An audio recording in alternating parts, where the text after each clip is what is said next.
Okay, good morning. We're going to get started. Thank you for your patience.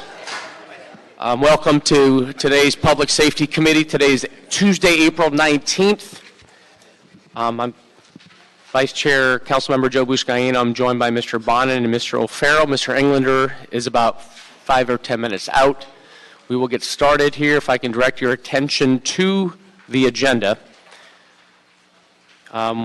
Colleagues, we'll take items 1, 3, 4, 5, 7, and 8 on consent, unless any of you want to hold these items on the table. Okay, hearing none. We'll approve items 1, 3, 4, 5, 7, 8 on consent without objection.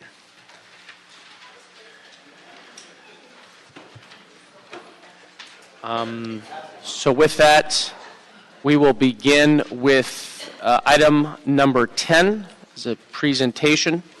I'm going to defer to Mr. O'Farrell, who is the maker of this motion. And Mr. Clerk, if you can read item 10 into the record, please. Item number 10 is a motion from Council Members O'Farrell and Labange relative to a report on public safety issues and the tourist experience in Hollywood, in particular the area of Hollywood Boulevard between Highland Avenue and Orange Drive. Fantastic. Mr. O'Farrell. Thank you, Mr. Chair. Since before taking office, I've been working on an effort to make Hollywood Boulevard safer for its residents, its businesses, and tourists alike. And the presentation we're about to see today will demonstrate the steps that have been taken by the Los Angeles Police Department, City Attorney's Office, Bureau of Street Services, in cooperation and collaboration with LA Tourism and the Convention Board. So I'd like to invite Captain Polka and Captain Carranza up to the table. We might need a few more chairs, actually. Do we have, and I mentioned the fire department, we have Assistant Chief Graham Everett, perhaps, and then City Attorney Valerie Flores, and if we have Tom Caraballo or Gary Harris from Street Services, and then Patty McJanette from LA Tourism and Convention Board. And while they're gathering, I'd also like to just mention our really wonderful neighborhood prosecutors, Jackie Lawson, who has been working in Hollywood for a number of years now, who's just recently promoted, and then incoming Steve Houchin, who will be our neighborhood prosecutor for Hollywood.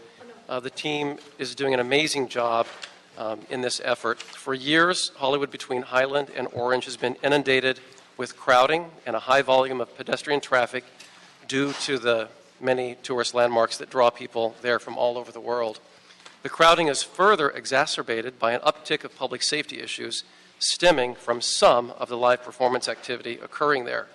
Daily, pedestrians are seen walking in the streets due to the interruption of pedestrian flow on the sidewalks because of people being physically stopped by street performers and CD vendors and the like, causing a significant hazard to public safety. It is not uncommon to see individuals walking on Hollywood Boulevard literally alongside buses and cars because of the overcrowding brought on by this intense activity. Over the course of the past year plus, my office and I have been hosting working group meetings with all parties and to discuss these various public safety issues, the special circumstances of this block of Hollywood Boulevard and how best to address these concerns in order to have a safer and friendlier and more welcoming Hollywood. So with that, please let the presentation begin. Okay, who's going to tee it off for us? Who's taking over? Okay, well, all right. I think I've been prompted to, we're going to do questions first and then a presentation. This may lead into a really good discussion. If LAPD, if you could briefly detail the various safety issues between Highland and Orange from your perspective. Yes, sir. Good morning, members of the council here. Basically, the issues that we see, they come in several different factors, primarily like Councilman O'Farrell indicated. We have a very tight, congested area there, and it's a magnet for both tourists that are out of state, out of the country, international tourists, as well as local citizenry that come to visit the area there, particularly on the north side of Hollywood Boulevard between Orange and Highland Avenue. It's kind of a mecca where people go there, primarily the theater, the Dolby Theater, as well as the Chinese theater on both sides of that street.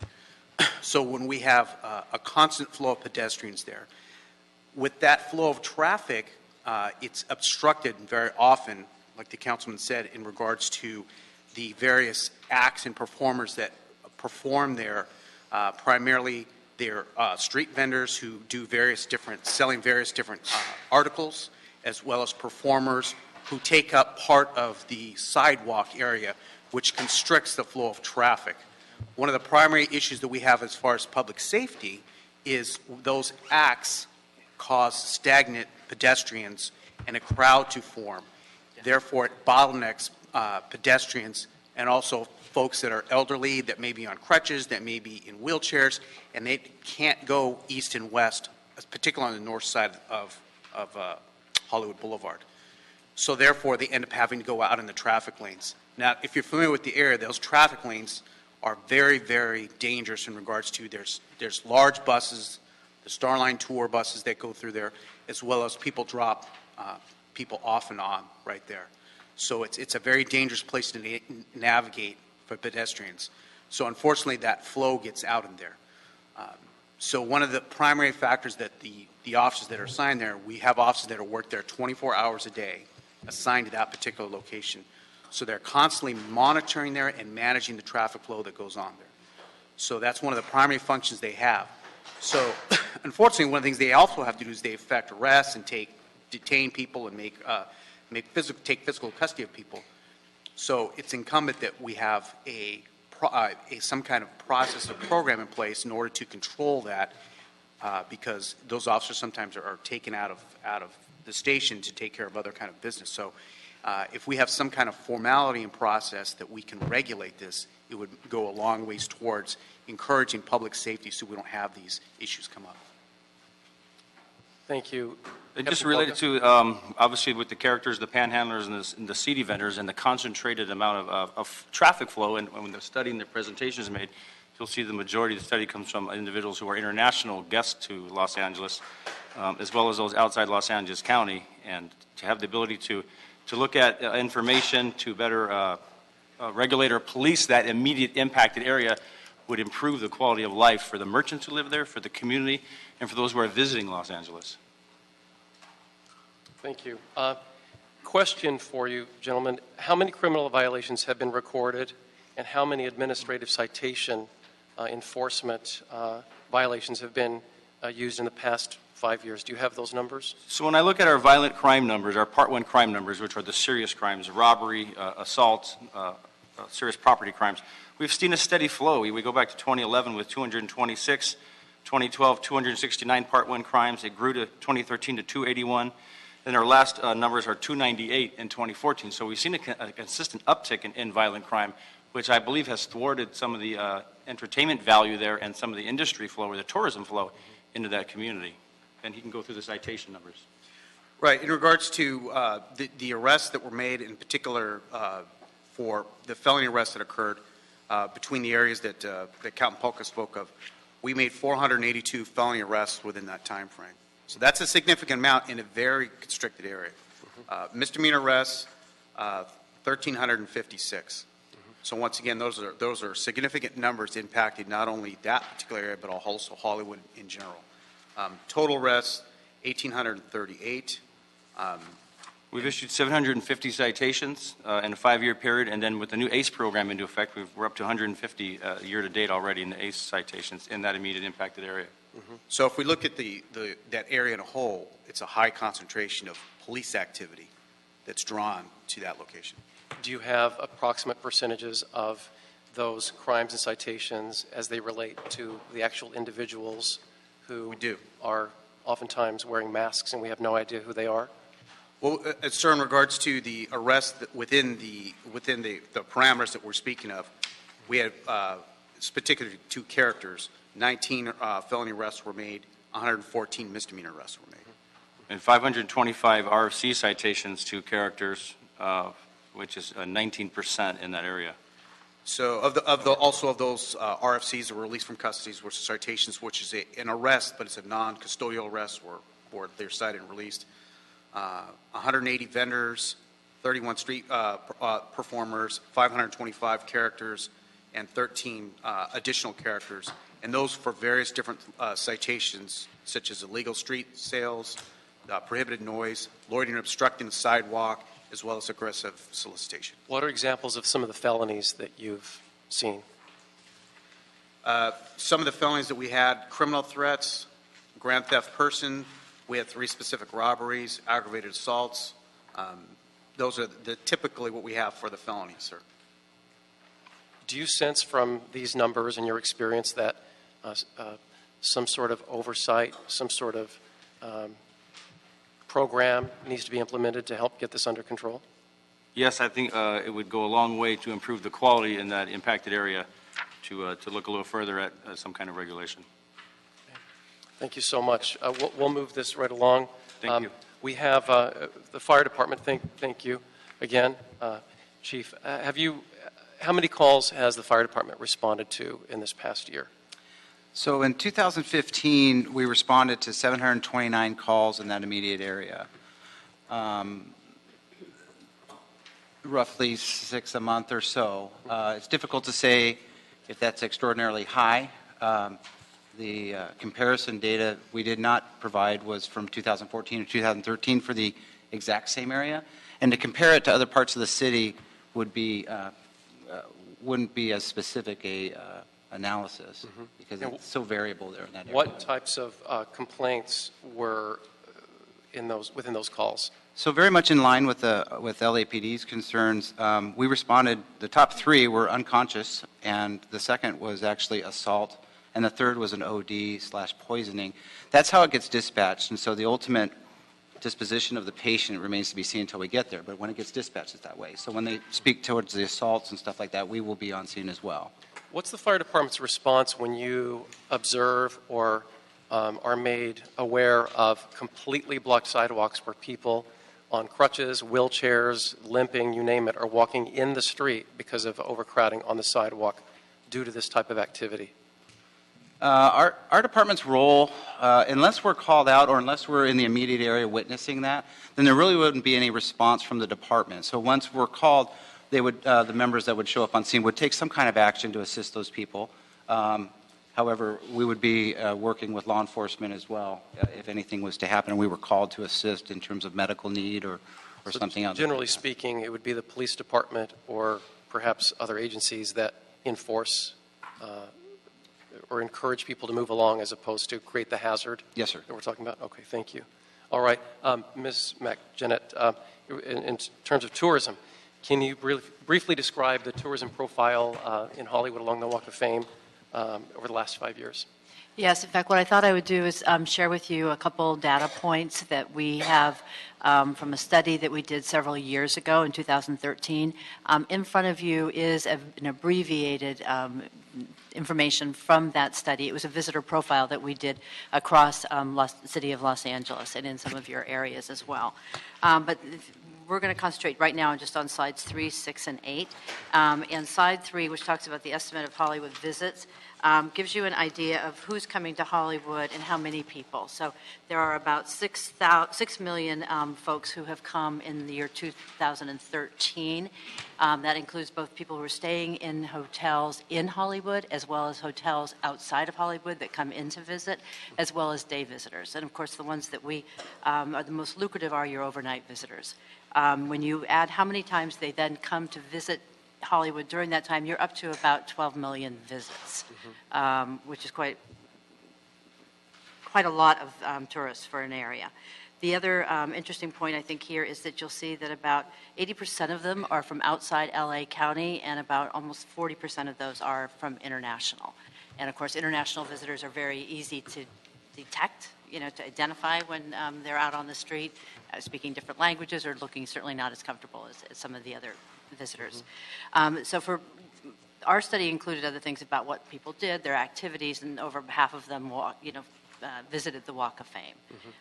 When we asked them about people who approached them on the sidewalk, 74% of all of the visitors had been approached. The sightseeing tour was the most common. That's at about 52%. Costume characters were about 49%, and CD vendors were at about 42%. And again, you'll see that the international visitor is approached most often. We then asked how that interaction was, and about 1 in 5 of those visitors said it was unsatisfactory or very unsatisfactory. We then asked them with whom was the unsatisfactory interaction with. 64% of them were CD vendors, and about 44% of them were the costume characters. In the subsequent question, we did ask, how would you describe that? And they said the common answer, and about over 50% of them, was aggressive, very aggressive, rude.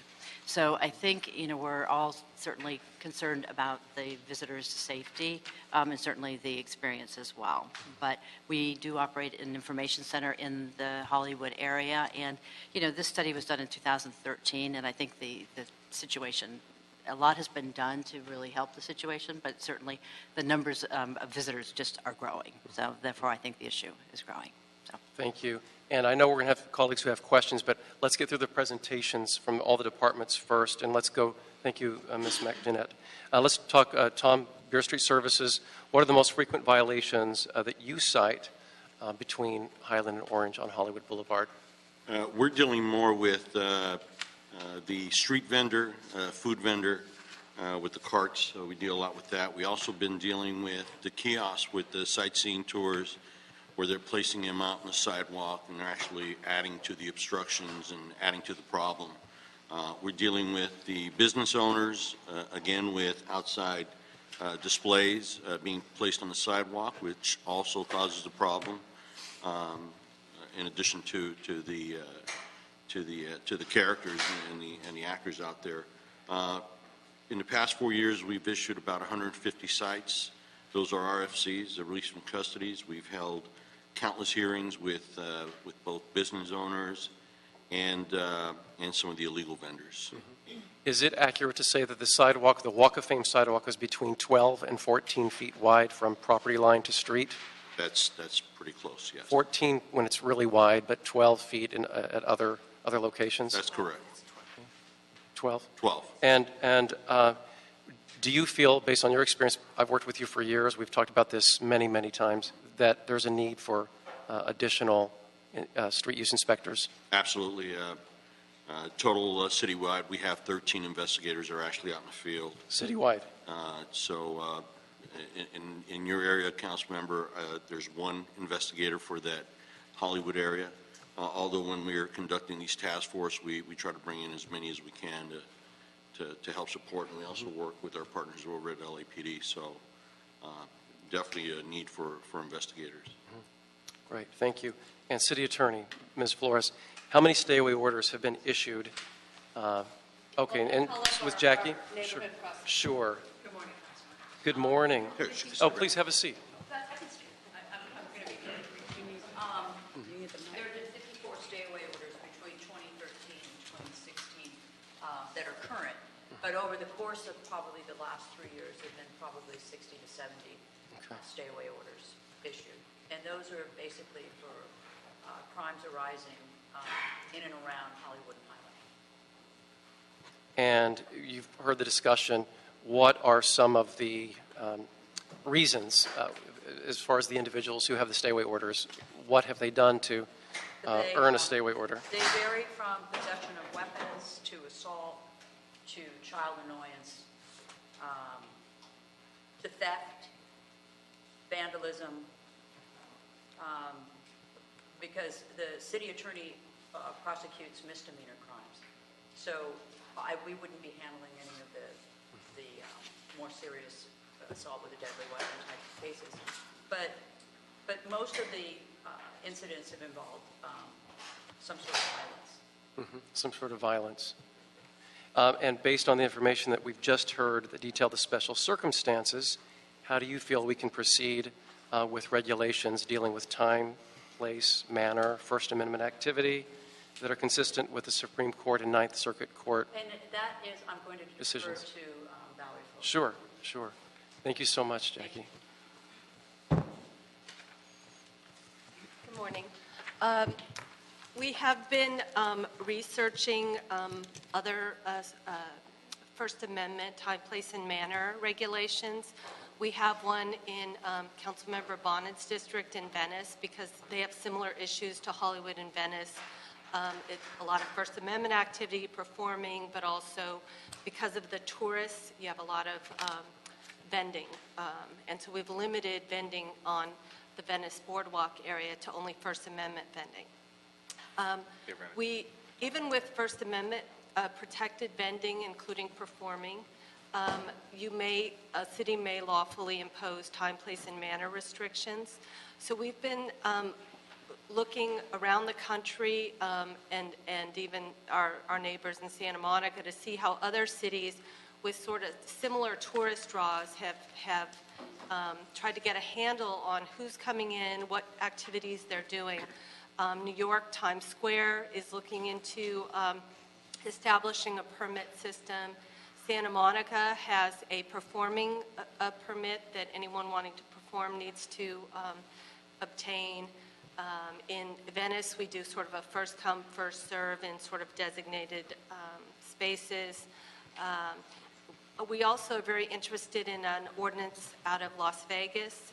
It was negotiated with the ACLU to regulate performing in certain high-traffic areas on the Strip. Mm-hmm. So it is permissible.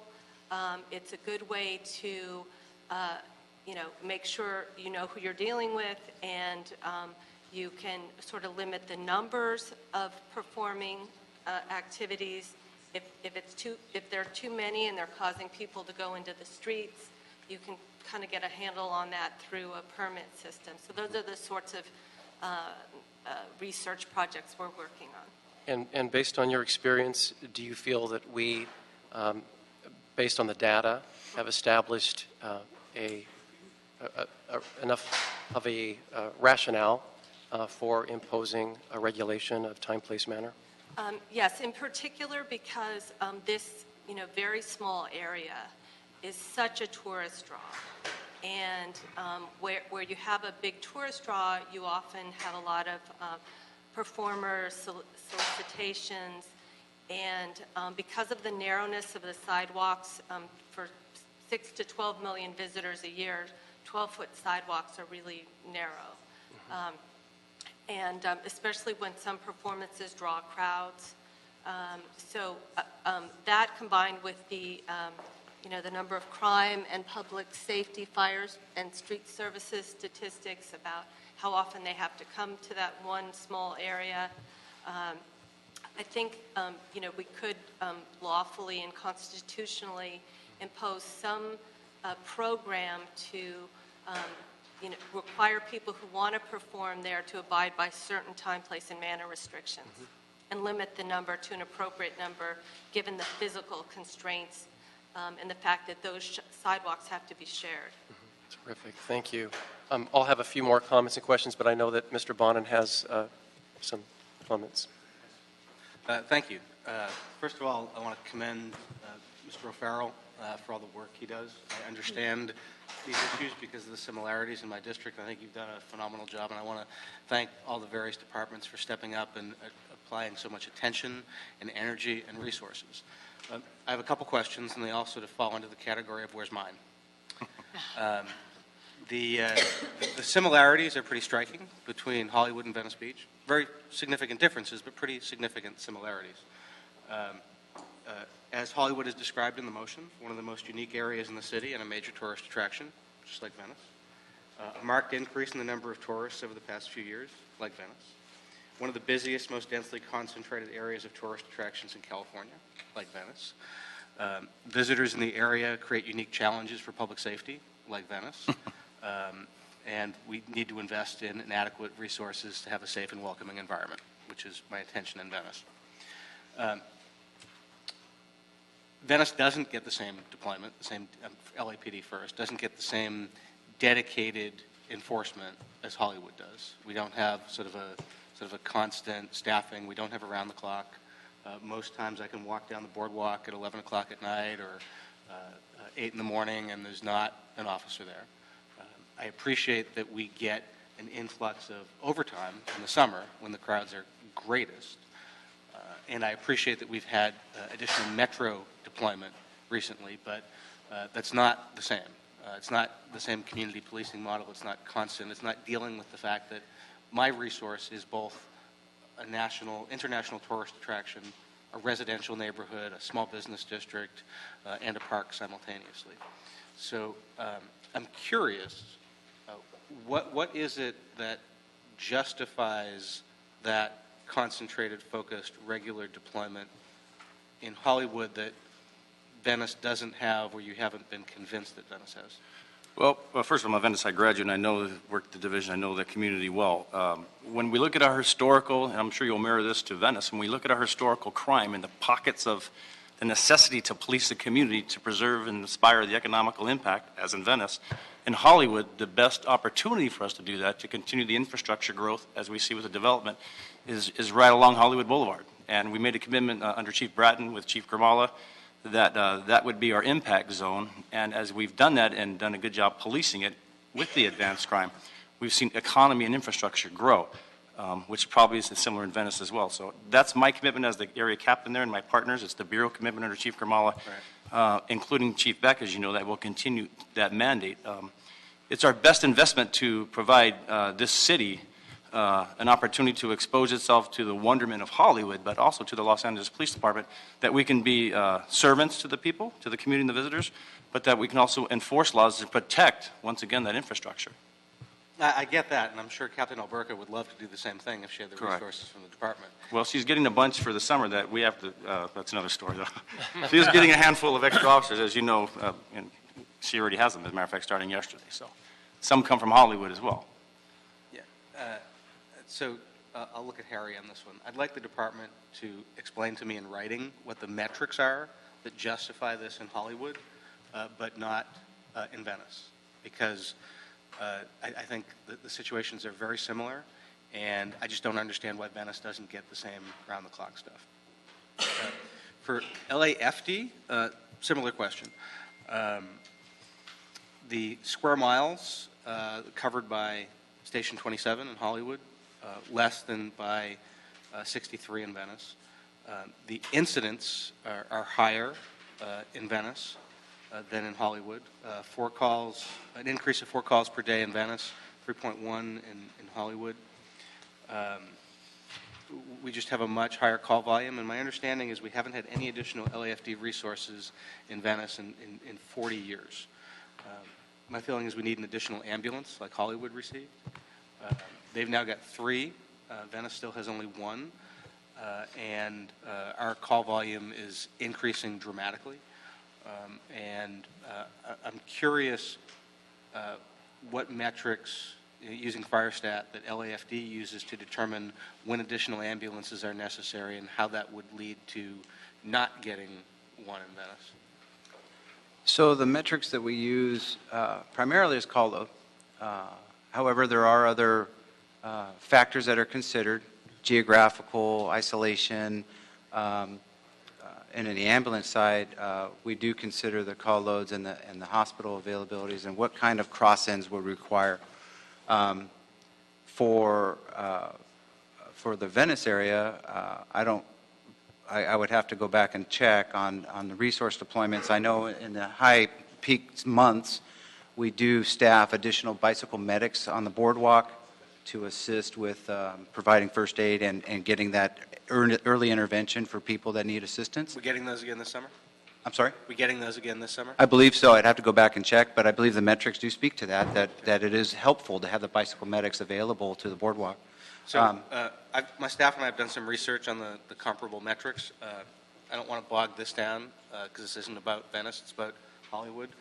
I don't want to take away from the work Mr. Farrell is doing, but I'd like to do a follow-up meeting to discuss specifically there. And then just finally, for Valerie, as you know, I'm still interested in changing the Venice ordinance to mirror Santa Monica's, and that's a discussion we should have. That's something we can look at in the future. And just for the purpose of this discussion, I would ask, respectively, Councilman, if you want to come back with a motion on that, I would happy to second that. But I would also, and because I think it does deserve the merit in the discussion, it would be interesting, timely-wise, with the budget coming out as well, to start addressing those. And if you want to add to that, I was just thinking about it, some of the other mutual aid agencies, because of Venice, unique, where you've got sort of other county lifeguard, other situations, Santa Monica PD, other that can respond. Is there an augment or an enhancement because of that? I think the department should weigh in on that as well. It'd be interesting to look at it. So it's on par to look at sort of those responses, but I'd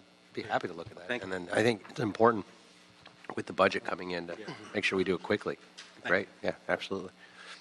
All good points, Mr. Englander and Mr. Bonin. And to sort of complement what you just said, the fact that we only have 13 citywide street use investigators, not listening, we only have 13 citywide street use investigators, and we need to, at minimum, double that, I would think. So I look forward to meeting with the Bureau of Street Services and speaking of incoming budget allocations, because if we don't have the tools to enforce, anything we do is going to be, just not beneficial. So we have to have the enforcement piece. I would just, in closing, and I'm going to make some recommendations, Mr. Chair. I'm going to make some recommendations. We definitely take the First Amendment very seriously. I know the City Council does. I know that the City family does. We know that recent court decisions have given municipalities a framework on how and when we can limit First Amendment activity when appropriate.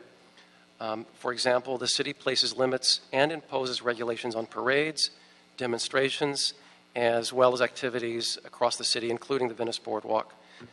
Given the high concentration of activity and the demands, the incredible exponentially increasing demands on this one-block stretch, we must responsibly implement a regulatory framework that allows the city to ensure safety of residents and tourists that visit this area, not to mention all of the businesses that are constantly under duress because of the activities that they are helpless to really deal with. So, Mr. Chair, my recommendation that we hold this item in committee and request the following: that the LAPD, with the assistance of the LAFD, City Attorney's Office, the Tourism and Convention Board, and the Bureau of Street Services, produce a written report within 30 days to report back. The report back should address all of the questions asked today as it relates to this proposal, as well as recommendations on policies and procedures that could be adopted to address the public safety challenges on Hollywood Boulevard between Highland Avenue and Orange Drive. I'd like to actually take a different approach. Respectfully, tell. I would rather, if we could, actually send this to the full City Council immediately so we can take a vote of the council and then have it come back here. That way the city attorney can actually weigh in on it, because you'd mentioned the city attorney's office, and they humbly respect city council vote. I don't think that's an issue. We can get it done right away. It still come back here in 30 days, but have a council vote so we can instruct the city attorney, and maybe there's some instruction in there that you would require with updating some ordinances, which would require the city attorney a council vote to do that.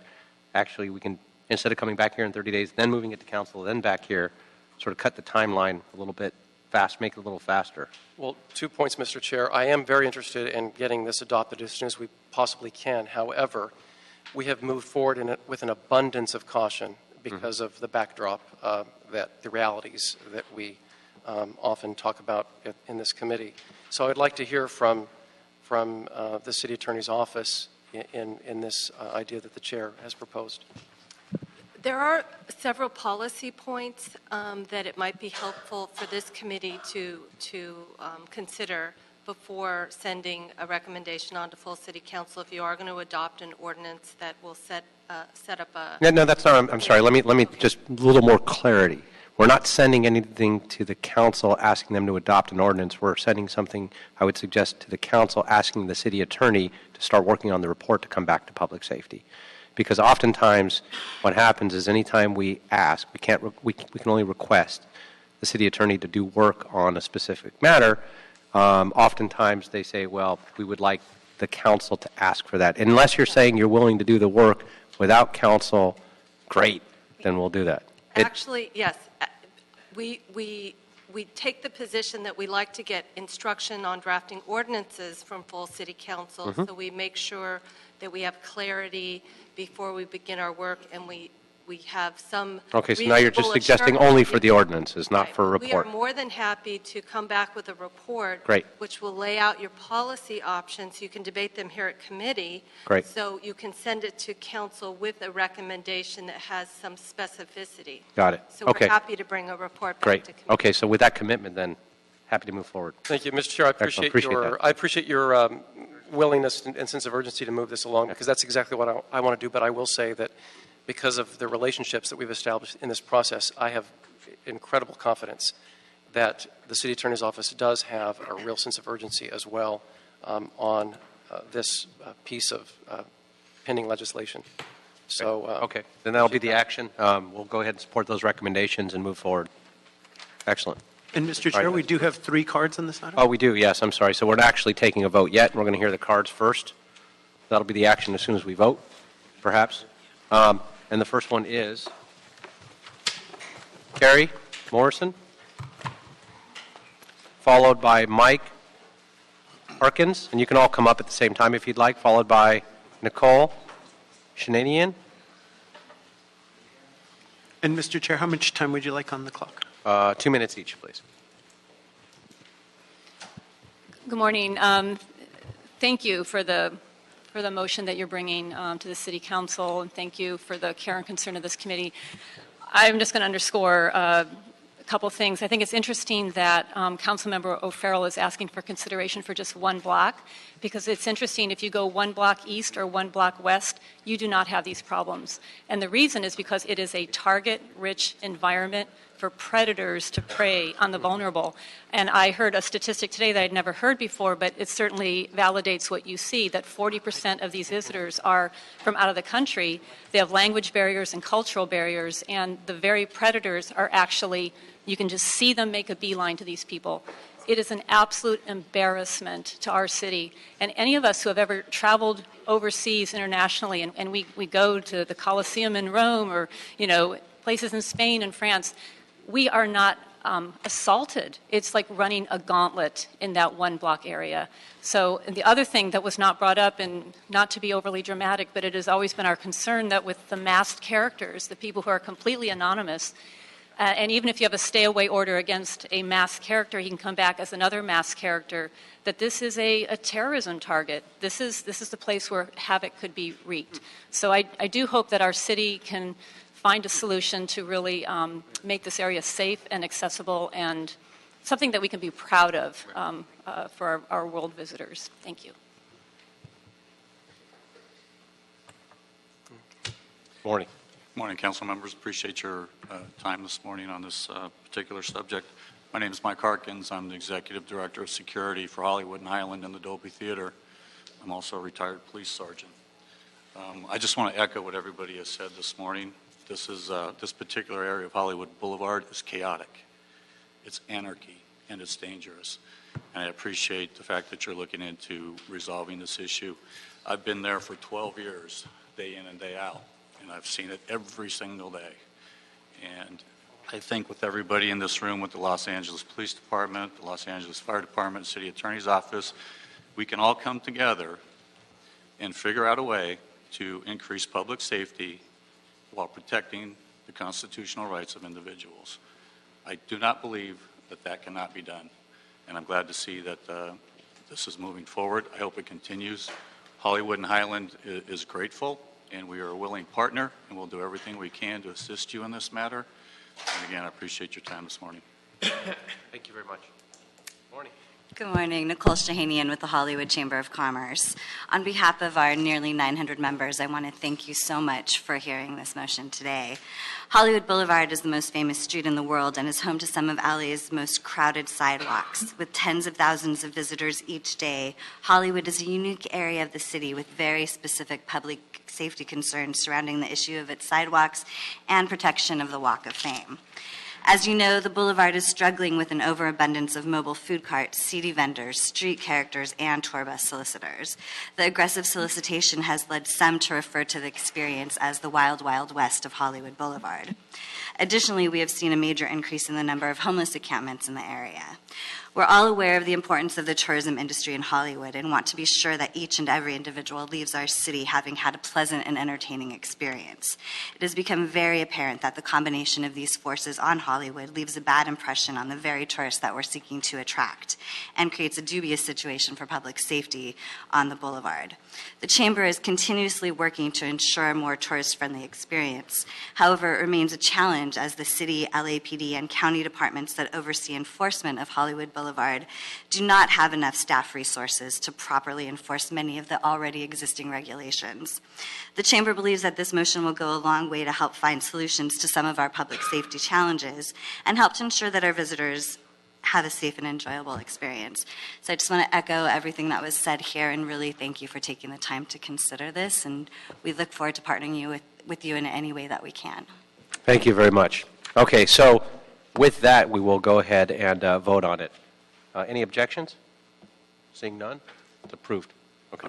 And so that item will be held in committee for a 30-day report to be Correct. It'll come back here in 30 days with the come back in report. 30 days. Thank you. Yes. Thank you very much. All right, with that, first, actually, let's go ahead and we didn't do general public comment yet. Do we have any cards on general public comment? No, Mr. Chair. Okay. So we'll go ahead and close general public comment. If I could ask you guys as you're leaving to keep your voices down. We're still in committee. I appreciate it. Great. Thank you very much. All right, so let's go ahead and hear item 9 next, if we can. And council member, prior to item number 9, would you like to reconsider the items that were taken on consent? On consent, yes. 1, 3, 4, 5, 7, 8, and 8, I believe we're on consent. We'll go ahead and reconsider those. No objections. We'll go ahead and move those. Great. Excellent. Thank you very much. All right, we'll go ahead and go on to, actually, before we go on to item 9, hold that for a second. We can go on to 6. We can come back to 9. So let's go on to item 6. Okay, item number 6 is a motion for Councilmember Englander and Koretz relative to the feasibility of implementing a fee for non-advanced life support responses to skilled nursing facilities. All right, and we have a couple speakers on this, I believe, Dr. Eckstein and Chief Richmond, if you can come up. Good morning. Good morning. Thanks again for your time this morning and hanging out and waiting through that discussion as well. This is, colleagues, this is a motion that we've been working very closely with the fire department on, as well as Dr. Eckstein and others. And in FireStat, one of the things we've identified is the, first and foremost, the fact that most of our fire department, most of what they do is medical.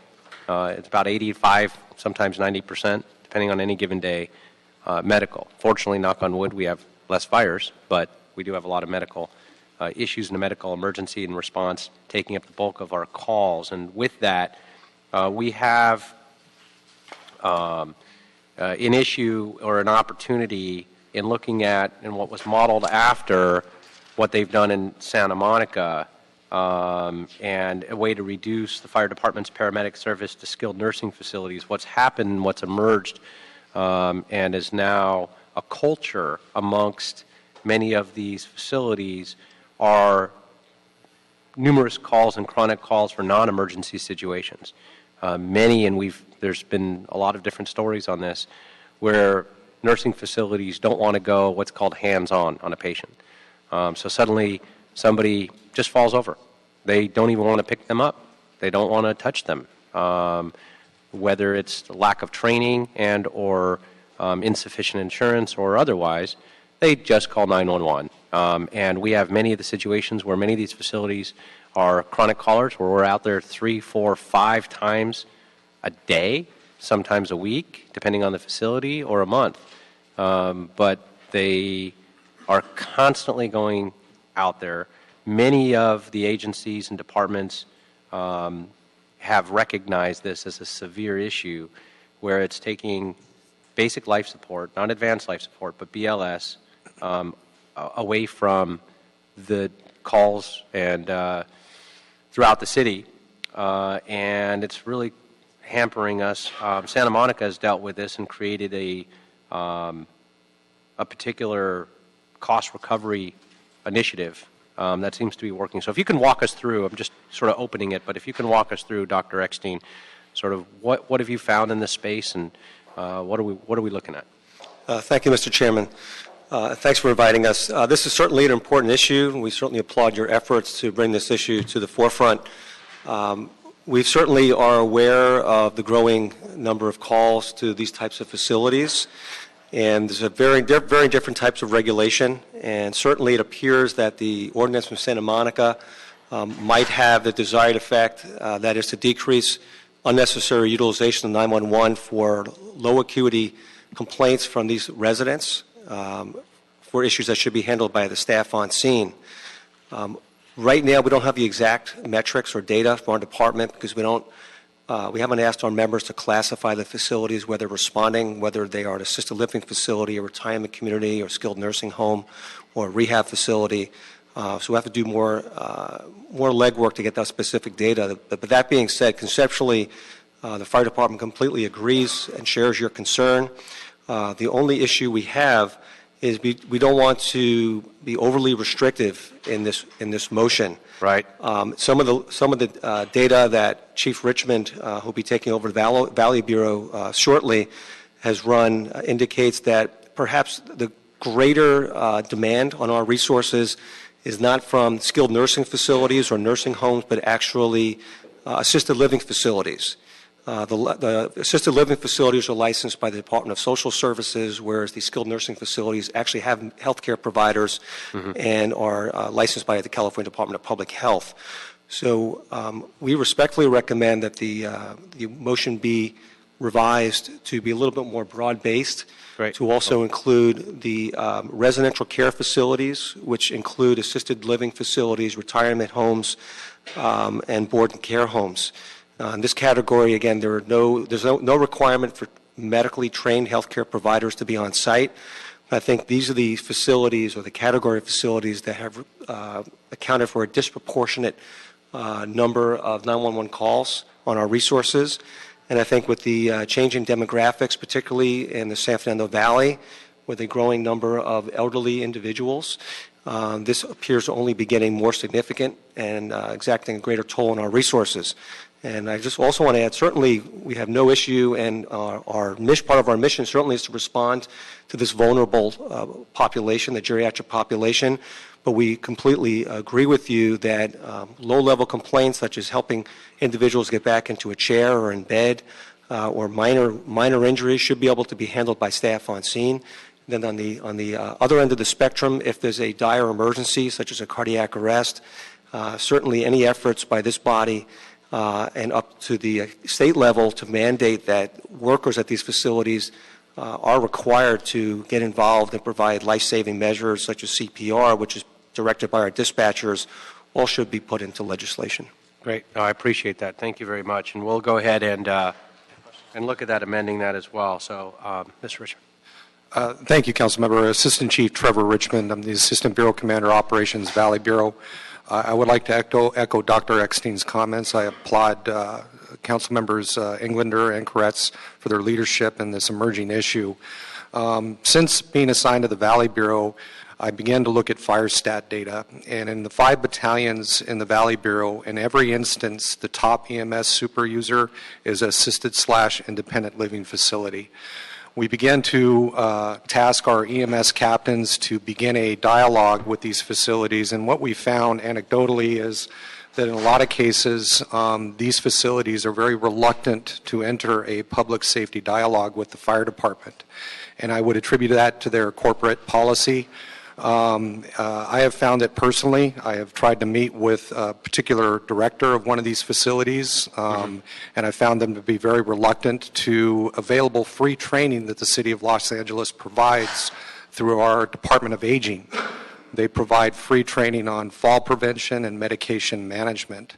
We have offered this training to these facilities, and they seem to be reluctant to pursue that. So that's where we begin the dialogue with, the elected offices to assist us in crafting some sort of motion to begin a conversation on how they could be more of our partners in public safety. I've actually spoken to some of these facilities, and it's shocking because I've mentioned that we have free training available, and they said it's not free. And I said, well, yes, it's free. And they said, no, because we have to pay our staff to go then for an hour or two to go take this free training, and therefore it's not free, and it's cheaper and easier for us if we just call 911. You're kidding. That's insanity. Anyway. No, Councilmember good point, Buscaino. Mr. Chair. Does this motion also encompass private mental health facilities that have 24-hour nursing care on site? Well, my interpretation of the motion as it stands now would be any skilled nursing facility, most of which are indeed private. But again, as per, I think, Chief Richmond and my comments and research, it's the assisted living facilities where there's no requirement for medical staff on site that's accounting for the disproportionate number of our. Yeah, we're going to look at amending that to include the residential care facilities, board and care, retirement homes, assisted living, independent living, yeah, and group homes. Okay, I'd like to include private mental health facilities as well. I have 2 of them in my district, in San Pedro primarily, that have been the source of a number of radio calls that take up our public safety resources. Got it. So, appreciate that. Councilmember Buscaino. Oh, I'm sorry. Bon. He's wearing blue. Yeah. We look alike. I don't know. Thank you, Mr. Chair. Seriously, thank you for this. This is a very good idea, and I think the need is incredible. From what I understand, over the past 6 or 7 years, we've gotten about 100,000 additional annual incidents, about 270 additional incidents per day, and that's with 128 fewer firefighters than we had in 2008, 2009. So finding smart solutions to this is great. So I want to thank you for that, Mr. Englander. A couple questions. I've heard, tell me if this is true, that some of these places actually have risk management policies in place that place restrictions on the ability of their own staff to even lift a patient, and so they call LAFD for that? That's correct. That's absolutely nuts. That's crazy. How often then do we know, do we have numbers, or are we going to find out what percentage of these calls wind up in a trip to the hospital as opposed to just a total waste of time? We don't have that data as of yet. We have to run the addresses based upon identifying the facilities in the front end that meet these criteria, and then run the statistics in terms of ALS, BLS, and non-transport, sir. Okay. And as we develop this policy, and I don't know if Santa Monica has thought about this or what the impact is, but I'm completely supportive of everything we've talked about. I want to think about how this might impact homeless service providers who operate on a shoestring budget and aren't making these types of calls, but may have people who have an incident that really needs an LAFD call. I want to make sure we don't inadvertently sort of ding their budgets, and something to think about. I don't know if Santa Monica has. They certainly have a large homeless population and a lot of service providers. Yeah, I think just also appreciate your comments. I think to be clear, though, I think we're talking about calls that I think to the average layperson should not warrant a call to 911. So if the patient needs any type of medical intervention, that's what we're here for. But something that workers at the facility, let alone healthcare providers, should be able to handle.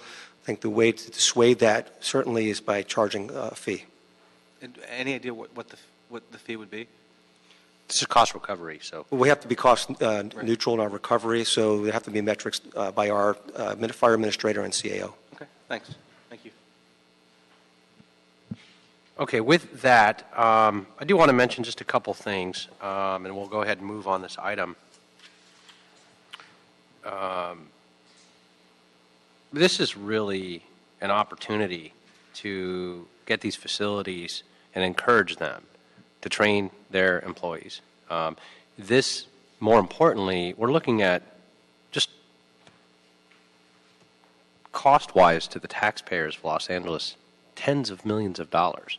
These are not small numbers, but more importantly than the dollar amount, are we're taking critical facilities out of service to respond chronically and continuously to the same facilities over and over and over that, quite frankly, should be handled by professional staff. These are facilities that when you check a loved one in or a loved one lives there, somebody lives there, they would expect that that service would be provided, that if their family member simply falls out of a chair at the dining room, they don't go hands-on just to pick them up. They call 911, and it's shocking. And you're now taking our critical services out of service to respond to other disasters or emergencies, therefore increasing response time when somebody else may need help. And it's shocking that this goes on every single day. So with that, I'd like to send this to the full City Council so we can actually ask the City Attorney to start working on and drafting the ordinance, the implementing ordinance, and working with the fire department. We'd like to amend it to include all residential care facilities. Those include boarding care, retirement homes, assisted living facilities, independent living facilities, group homes, and private mental health facilities. We'd also ask that the department come up with a proposed fee schedule and work with the CAO on what that would be. And if you could run some reports on the numbers when this comes back as well, and looking at ALS, BLS, as well as non-transport. So we know at least the sort of scope and depth of this, as well as we can under fire stat. With that, are there any objections, colleagues? Okay, so that is approved, and we'll go ahead and move forward on that. Thank you very much. Thank you. Thank again. you, sir. Chief, Doctor. Thank you. Dr. Chief, thank you. Appreciate it. Thank you very much. All right, we're going to go ahead and turn over to item 9. Item number 9 is a motion for council members Buscaino, Englander, and Parks relative to preparing and presenting an ordinance to impose a requirement on all private parking operators in the city to employ the use of revenue control equipment, and for any additional revenue to be dedicated as a permanent source of revenue to the city's pavement preservation program. All right, and with that, I believe that I don't think there needs to be a lot of conversation. It speaks for itself, and we've got the history, and we've had plenty of conversation on this, but Councilmember Buscaino, I believe you have an amendment? I do, yes. Thank you, Mr. Chair. As we, for many years, the city has contemplated ways to improve collections at our parking occupancy tax, a 10% surcharge on fees charged at off-street lots and garages. In 2012, the City Council passed an ordinance that requires all parking lot operators to post a bond to secure payment of parking occupancy taxes, and many operators had some issues and complained this unfairly punishes law-abiding operators, which we totally understand. Other proposals have recommended the installation of revenue-controlled equipment like vehicle counters and gate arms, but this is also a costly solution to mandate all parking lots, most of which are honest and pay their tax. So a simpler, most cost-effective solution would be to waive the bond requirement for parking lot operators that accepts credit cards and provide the Office of Finance access to those electronic records. So this ultimately would allow finance to access the electronic paper trail to ensure the city is receiving what it owes, and provide an incentive to parking lot operators to accept credit cards, a convenience for customers that even the vendors at City Hall Farmers Market provide. So I'd like to request the city attorney to prepare and present an ordinance. I'd like it to be amended to read, waive the parking occupancy tax bond requirement for parking facilities where credit cards are offered to daily customers, provided the operator continues to report timely and accurately and provides access to electronic records of credit cards transactions to the Office of Finance. That would be the amendment. Okay, that's a friendly. I'll accept that. I missed the beginning. So essentially, those who are in good standing, in compliance, that have the operational facilities, that have the electronic arms, but more importantly, that have the credit card machines, provided that they, so I understand this, provided that they are submitting in a timely fashion to the Department of Finance, as well as opening their books and making them accessible and under actually the Department of Finance and this licensing requirement, they can audit these books anyway. So if they choose not to or are not in compliance with the audit requests, then they would have to bond. What was the impact on paying the parking tax? For those who are, I don't think there was a POT. I think you'd mentioned POT. Can you want to read that statement again on the POT? Because I don't think it reflects, as long as they're in good standing and paying their POT. But so they're not getting the POT waived? No. Okay, all right. No, never. No. Yeah, That's what I thought I heard, just wanted to be sure. That's some revenue there, Mr. Bonnet. Yeah. We don't want to. Do we charge a POT on the cannabis clubs? No, never mind. Okay. There's a joke in there somewhere. All right. So with that, still before 10 o'clock, we'll go ahead and move that to the full city council. Without objection, that'll be ordered. Okay. Thank you very much. With that, I believe we have one more item number 2. Item number 2 is a communication from the Mayor and City Administrative Officer relative to United States Department of Homeland Security Fiscal Year 2015 Urban Area Security Initiative Grant, contracting authorities, and budget modifications. All right. Do we have anybody from the CAO's office? The mayor's office? Oh, Megan. Oh, welcome.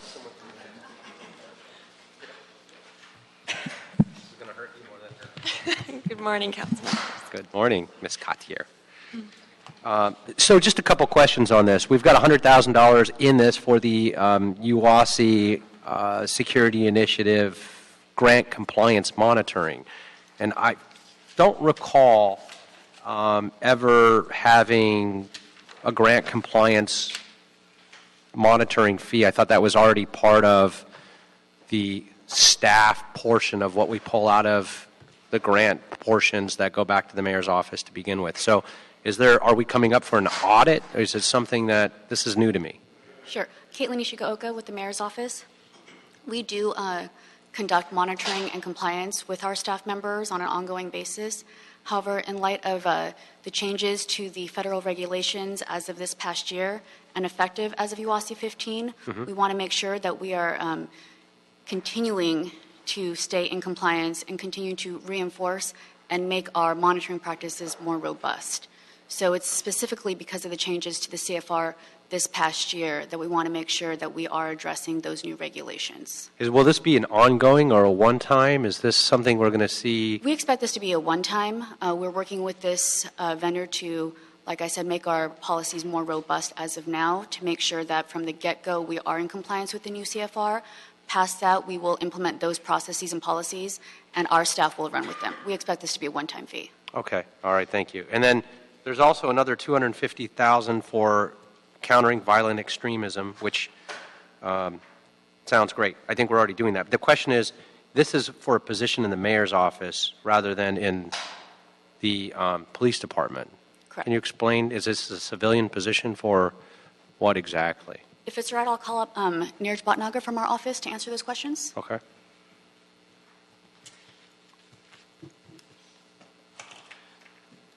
Good morning, council members. Neeraj Bhatnagar, Director of Policy and Programs, Mayor's Office of Public Safety.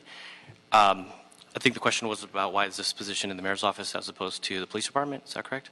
Correct. Ideally, based upon community, the strategy that's developed in the community, they felt that this program should be not in law enforcement's hands, but kind of more community-led.